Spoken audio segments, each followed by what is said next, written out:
Makanya di Kementerian Ketenagakerjaan Republik Indonesia ada namanya Forum Komunikasi Lembaga Pelatihan Kerja dan Industri. Itu salah satu wadah yang menjembatani para alumni untuk bisa nyambung, bisa terkoneksi masuk ke dunia usaha dan industri. Jadi connect ini. Connect. Oke. Makanya di salah satu 9 lompatan itu namanya ada lean and match dengan ketenagakerjaan.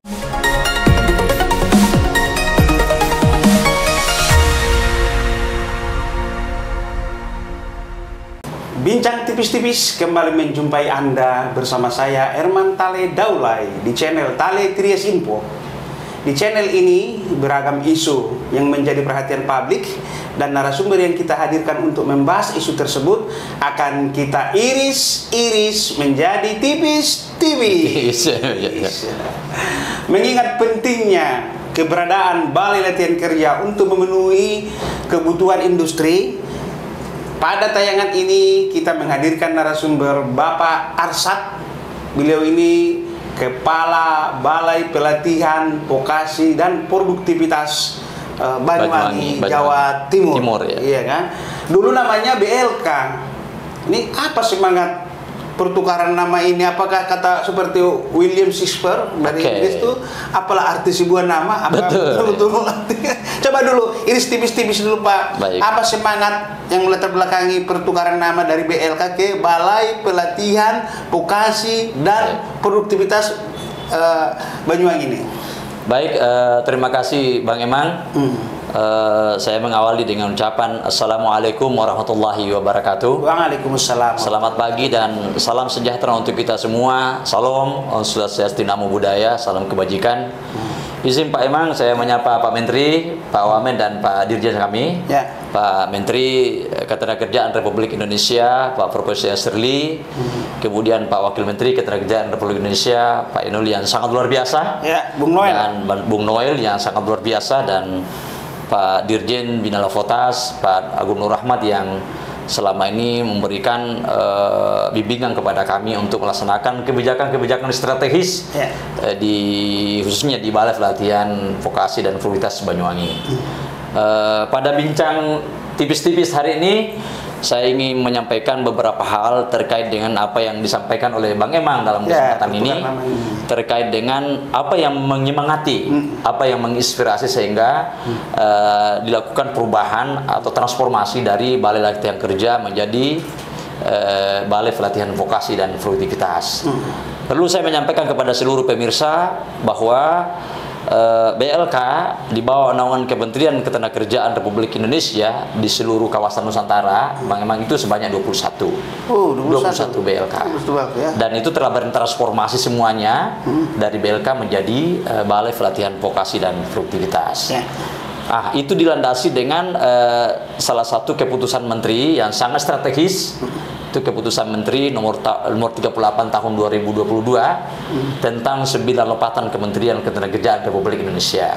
Salah satu di antara 9 lompatan itu Bang Emang yaitu nomor 1 nih, yaitu transformasi BLK menjadi Balai Pelatihan Vokasi dan Produktivitas.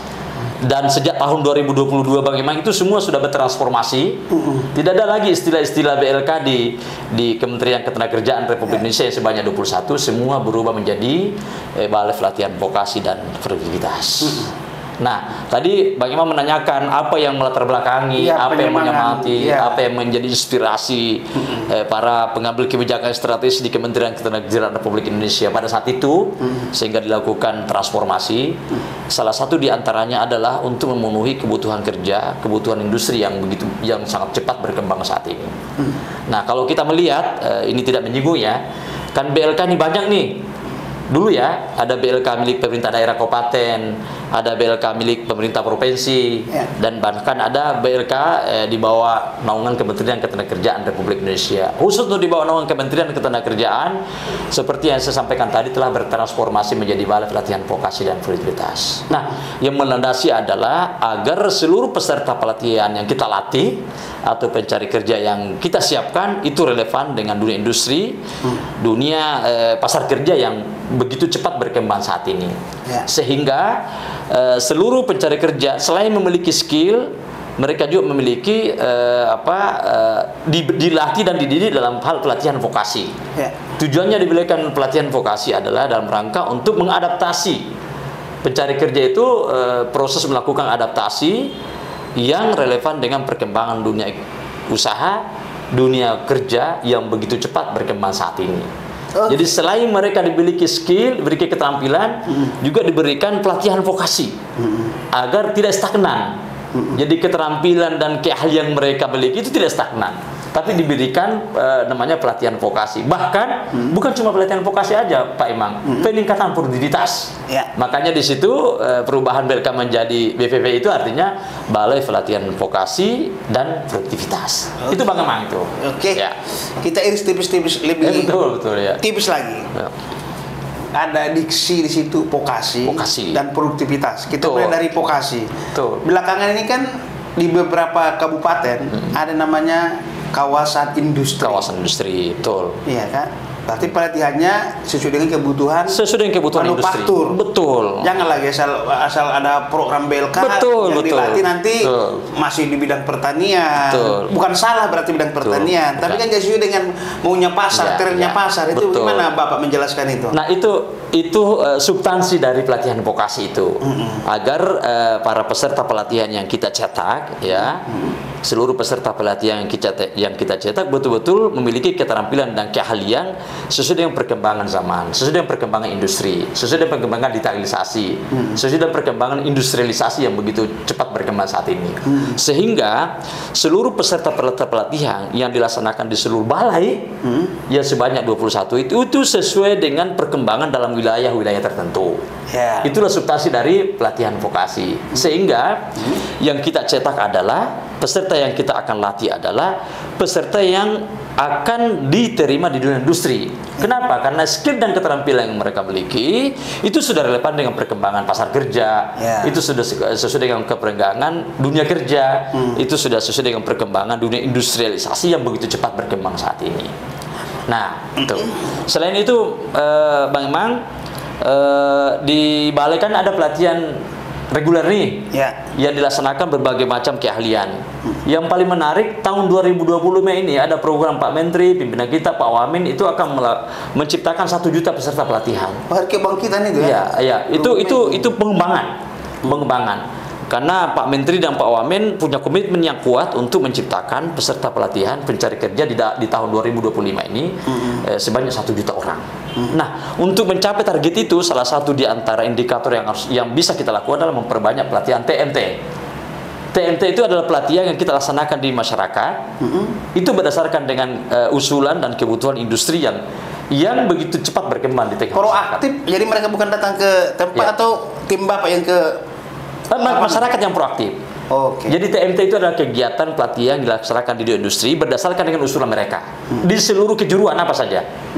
Makanya kemarin saya membuat program bahwa Polban Talkshow bahwa BPPP itu Balai Pelatihan Vokasi dan Produktivitas hadir untuk semua. Apa yang menjadi usulan masyarakat, apa yang menjadi program yang ingin dikembangkan masyarakat, Balai Pelatihan Vokasi dan Produktivitas di seluruh Indonesia itu akan memfasilitasi pelaksanaannya. Jadi begini, kita lebih tipis lagi nih, kita iris nih Pak Arsad ya. Siap. Saya lulusan Alia. Tiba-tiba saya merantau ke daerah katakanlah kawasan otomotif. Berarti kan saya sama sekali tidak punya latar belakang. Tidak punya latar belakang. Sementara agar saya bisa terserap lapangan kerja, mau nggak mau saya harus memiliki skill. Nah, bagaimana kehadiran lembaga Anda untuk itu? Pertanyaan ini sangat menarik, Bang Emang. Pertanyaan ini sangat menarik. Jangankan tamatan Alia, orang yang tidak pernah tersentuh dengan dunia pendidikan pun itu akan lebih bagus kita akomodir. Bahkan kami siap mengakomodir orang yang tidak sekolah, tidak punya latar belakang pendidikan SD, MI, SMP, MTS, Alia, apalagi misalkan. Itu kami akomodir.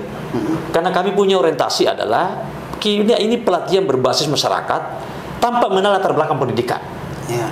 Misalkan Abang Mandet atau Tamatan Alia nih, yang tentu latar belakang pendidikannya itu beda dengan apa yang menjadi keinginan Bapak. Anda memiliki keahlian otomotif nih, maka kami akan memberikan salah satu pelatihan berbasis kompetensi jurusan otomotif.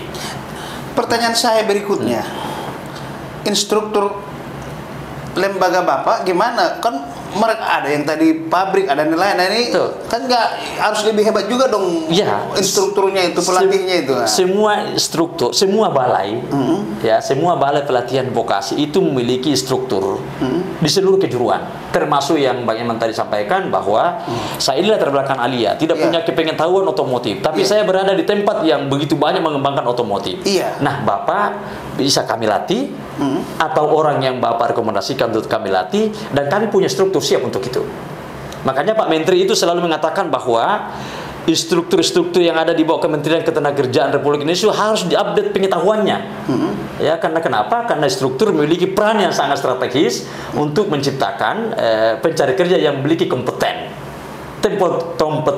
dalam bidang-bidang tertentu, termasuk bidang keahlian otomotif. Oke, saya iris tipis-tipis lagi.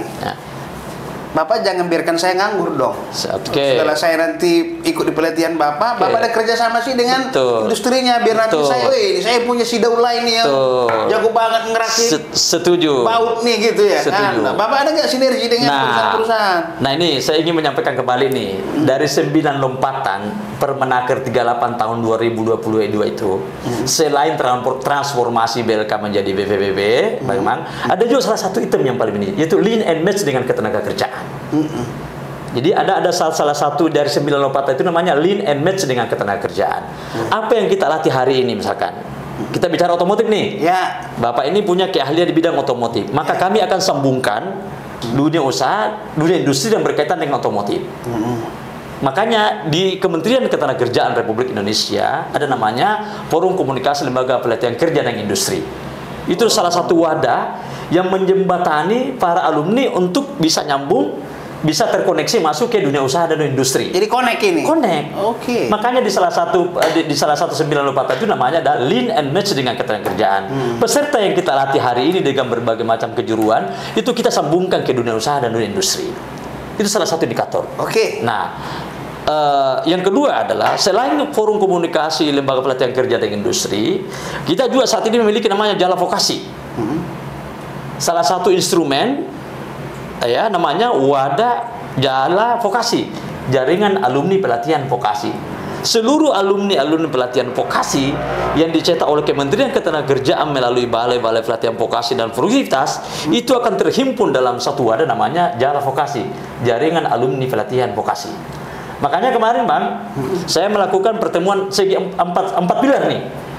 Karena saya di Banyuwangi, maka saya melakukan pertemuan 4 pilar dalam rangka untuk menciptakan peserta pelatihan yang relevan dengan industri, dalam rangka untuk menciptakan peserta pelatihan yang bisa bekerja sesuai dengan keahlian-keahliannya di bidang-bidang profesi, di bidang usaha dan dunia kerja yang sudah tersedia. 4 pilar NKRI bukan yang NKRI. Bukan itu. Saya hanya itu bahasa saya, Pak. 4 pilar mempertemukan NKRI Undang-Undang Dasar bukan. 4 pilar itu yang saya maksud adalah kami ini di balai menciptakan peserta pelatihan atau peserta yang siap kerja. Kemudian ada namanya wadah yang namanya Forum Komunikasi Pelatihan Kerja dan Industri. Ini adalah wadah yang menjembatani semua unit-unit usaha, semua perusahaan agar alumni yang kita cetak itu terkoneksi masuk di dunia usaha dan dunia industri. Kemudian yang kedua namanya Jala Vokasi. Pilar ketiga nih Jala Vokasi. Jala Vokasi itu artinya salah satu wadah organisasi jaringan alumni pelatihan vokasi. Ini yang semua menghimpun alumni-alumni. Nah, misalkan ketiga-tiga pilar ini tidak berfungsi secara maksimal, ya kita punya peserta latih, punya pencari kerja, lalu punya kawasan industri, lalu punya Forum Komunikasi Lembaga Pelatihan Kerja dan Industri yang menjadi wadah terhadap dunia usaha dan dunia industri. Kemudian ada Jala Vokasi, jaringan alumni pelatihan vokasi. Alumni kami ini tidak tersambung masuk ke dunia usaha dan dunia kerja, maka kami pertemukan dengan pihak perbankan, pemberi modal usaha. Nah, jadi ini. Jadi kalau saya pun tidak terserap lapangan kerja, berarti saya berpotensi jadi wirausaha ya. Saya bisa buka bengkel, saya bisa buka usaha, saya bisa jadi pengusaha juga rupanya. Orientasi balainya seperti itu, orientasi kementerian seperti itu. Kalau tidak bisa bekerja di dunia usaha dan dunia industri, ya paling tidak harus menciptakan wirausaha mandiri melalui kerjasama dengan pihak perbankan. UMKM apa? UMKM, makanya kami membuat pertemuan 4 pilar, Pak. Satu, kami balai selaku pencetak pencari kerja. Yang kedua, kami mempertemukan dengan pemberi modal kerja. Yang ketiga, ketiga kami pertemukan dengan dunia usaha dan industri melalui FKLVID. Kemudian kami menghimpun alumni-alumni kami melalui jaringan alumni pelatihan vokasi. Jalan vokasi. Sertifikat yang Anda keluarkan ampuh nggak? Apakah kayak seminar-seminar biasa? Sangat ampuh. Jadi bukan kayak sertifikat saya ikut seminar-seminar itu dikasih-kasih gitu, bukan? Beda. Ketika saya melakukan pertemuan 4 pilar tadi, saya menyampaikan kepada pihak pemberi modal usaha dalam ini perbankan, tolong agar ekonomi ini bisa bergerak, agar dalam rangka kita bisa mengurangi pengangguran, sertifikat kompetensi yang mereka miliki para pencari kerja ini, itu mudah-mudahan bisa dijadikan sebagai salah satu anggunan untuk mendapatkan pinjaman. Ya itu maksudnya, kalau saya bawa sertifikat BPB Banyuwangi, udah datang orang perbankan, itu ayo udah. Pihak perbankan bersedia sepanjang seluruh standar operasional yang dibuktikan, yang dipersyaratkan di pihak perbankan itu kita penuhi, perbankan siap memfasilitasi. Oke. Ya. Itulah fungsinya kita di Kementerian Ketenagakerjaan Republik Indonesia, bukan sekedar menciptakan tenaga kerja yang memiliki keterampilan dengan memiliki keahlian dalam bidang-bidang tertentu, tapi kita juga berusaha menyambungkan mereka ke dunia usaha dan industri. Kemudian kalau mereka tidak terserap masuk di dunia usaha dan dunia industri, kita sambungkan mereka ke pihak pemberi modal usaha dalam ini perbankan, agar mereka punya keberanian untuk berwirausaha melalui instrumen keahlian yang mereka miliki pada saat selesai latihan di balai. Yang sudah alumni balai Bapak udah ada masuk ke perusahaan-perusahaan? Banyak, udah banyak. PT Inka banyak, perkereta apian banyak, di kawasan industri di Pasuruan banyak. Ada juga yang mereka berwirausaha sendiri dengan keterampilan-keterampilan yang mereka miliki, karena kami punya data, Pak. Oh, outputnya udah ada? Ya, kami punya outputnya jelas. Seluruh peserta pelatihan kami punya data by name, by address, by handphone.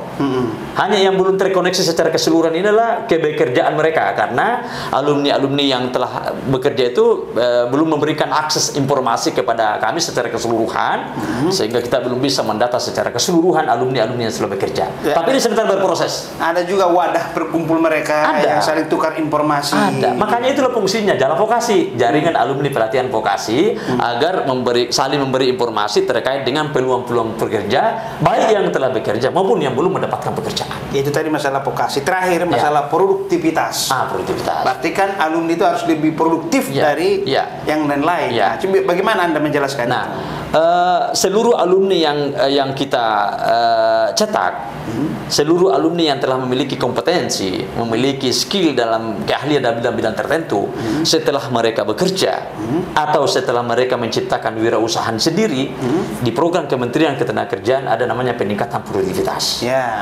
Peningkatan produktivitas itu adalah dalam rangka untuk memberikan memberikan akses kepada bukan lagi pencari kerja nih, bukan lagi pencari kerja, teman-teman alumni yang sudah mendapatkan pekerjaan, meskipun itu sifatnya masih kecil, tapi kan semua orang mau berkembang nih, semua orang mau maju, saya juga mau maju, Pak Iman juga mau maju kan, nah di kami itu ada namanya peningkatan produktivitas, dan mudah-mudahan peningkatan produktivitas ini teman-teman semua yang sudah mendapatkan pekerjaan, teman-teman semua yang sudah mendapatkan, yang punya wirausaha mandiri, itu usahanya bisa maju, bisa berkembang, bisa meningkat melalui peningkatan produktivitas. Dan itu kita sudah lakukan. Dan itu kita sudah lakukan di balai. Jadi akhir dari bincang tipis-tipis kita, Bapak, kita kan sering kali mendengar kabar tenaga kerja kita yang keluar negeri, baik yang nasional maupun yang di internasional, acap kali mendapat perlakuan kasar dari majikan, karena kadang nyetrikanya maaf nih nggak cakap, kayaknya si majikan ngamuk, kan gitu-gitu. Itu jadi jangan kita berbincang tipis-tipis dengan BLK atau balai pelatihan vokasi itu jangan lagi ada cerita-cerita miris seperti itu karena kompetensi yang bermasalah gitu Pak Arsyad. Di Kementerian Ketenagakerjaan Republik Indonesia adalah satu direktur jenderal yang menangani masalah itu, masalah pekerja migran Indonesia, yang sekarang ini dialihkan oleh permintaan Pak Prabowo sekarang bersama dengan Pak Wakil Presiden, itu dijadikan sebagai salah satu nomenklatur kementerian. Abdul Karding. Bukan dia, Abdul Kadir Kading. Nah, tapi sekarang kita punya fasilitas namanya CPMI. Kita berkewajiban untuk memberikan skill dan keterampilan kepada mereka, agar apa yang menjadi kebutuhan, misalkan majikan di Arab Saudi ini, yang dibutuhkan adalah bagaimana laundry. Nah, kita latih bagaimana caranya mereka understanding yang benar, bagaimana bisa memiliki keahlian dalam bidang rodi, biar apa yang dibutuhkan oleh pihak majikan di Saudi Arabia itu relevan dengan apa yang keahlian mereka miliki. Nah, tugas Kementerian Ketenagakerjaan di sini adalah memberikan skill dan keterampilan kepada mereka. Oke. Nah, ketika misalkan ada kezaliman, ada kejahatan itu di luar dari kewenangan Kementerian Ketenagakerjaan. Karena kementerian itu dalam hal ini balai fokus dan kewenangannya adalah memberikan keterampilan dan skill kepada mereka agar apa yang dibutuhkan oleh pemakaian di Saudi Arabia atau dimanapun di negeri manapun, termasuk di Jepang, dan ini sekarang lagi market Jepang ini itu sesuai dengan kebutuhan mereka, dan itu kewajiban kita untuk memberikan skill dan keterampilan kepada mereka. Oleh karena itu saya mengajak kepada seluruh masyarakat yang mau bekerja di luar negeri, jangan ke luar negeri dulu tanpa memiliki keterampilan dan skill sesuai dengan apa yang dibutuhkan mereka. Nah, itu berpotensi bisa terjadi hal-hal yang kita tidak inginkan ketika misalkan ada teman-teman yang bekerja di luar negeri tidak relevan dan tidak sesuai dengan apa yang dibutuhkan oleh mereka. Demikian bincang tipis-tipis dengan Pak Arsyad, Kepala Balai Pelatihan Vokasi Produktivitas Banyuwangi, Jawa Timur. Sampai bertemu kembali. Terima kasih.